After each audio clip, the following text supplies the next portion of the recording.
कौन सा था वो रहस्य जो भगवान श्री कृष्ण ने दुर्योधन को उसके मृत्यु के समय बताया था? और क्या आप जानते हैं दुर्योधन ने मरते मरते भगवान श्री कृष्ण की तरफ 3 उंगलियां क्यों दिखाई थी?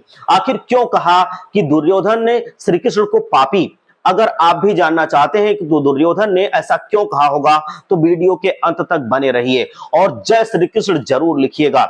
दोस्तों, महाभारत का वो आखिरी पड़ाव चल रहा था जब भीम ने मल्ल युद्ध में दुर्योधन के जांघ पर गदा मार करके उसको जमीन पर गिरा दिया था। दुर्योधन दर्द से कराह रहा था, जमीन पर पड़ा पड़ा वो कराह रहा था, उसकी मृत्यु उसके निकट आ रही थी। दुर्योधन के मृत्यु का समय निकट आ चुका था तो सभी उन्हें उसी अवस्था में छोड़कर जाने लगे। लेकिन इस बीच श्री कृष्ण ने देखा कि वो उन्हें 3 उंगलियां इशारे करके वो दिखा रहा है, मानो अपने पास पुकार रहा हो। ये देख करके वासुदेव भगवान श्री कृष्ण एक बार को चौंक गए, लेकिन बाकी लोगों का साथ छोड़ वो मरते हुए दुर्योधन के पास समीप आए।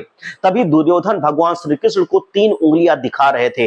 हालांकि भगवान श्री कृष्ण कुछ भी समझ नहीं पा रहे थे। आपको बता दें कि महाभारत में इस बात का उल्लेख मिलता है कि दुर्योधन अपनी 3 उंगलियों को दिखाकर अपनी 3 गलतियों के बारे में बता रहा था।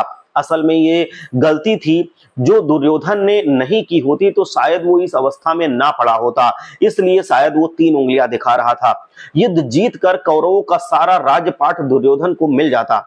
अपनी 3 उंगलियां दिखाते हुए दुर्योधन ने अपने सबसे पहली गलती भगवान श्री कृष्ण को बताते हुए कहा कि मैंने इस युद्ध के लिए नारायण सेना को चुना, जबकि मुझे भी अर्जुन की तरह भगवान श्री कृष्ण को चुनना चाहिए था। अगर मैंने ये गलती ना की होती तो आज परिणाम कुछ और होता।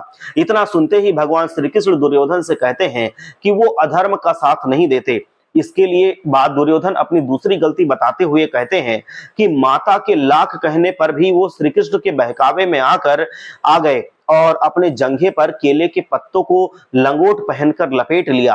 अब वो पूरी तरह से नग्न अवस्था में उनके पास अगर जाता तो उसका शरीर पत्थर का हो जाता और उसको कोई मार नहीं पाता।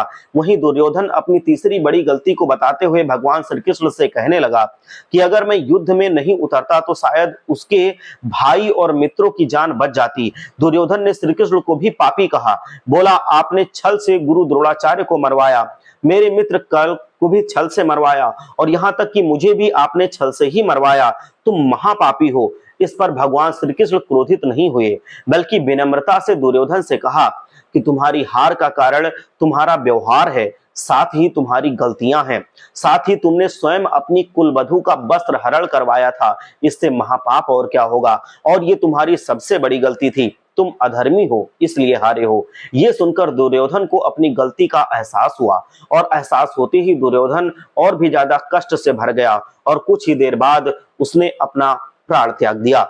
हर हर महादेव, जय श्री कृष्ण।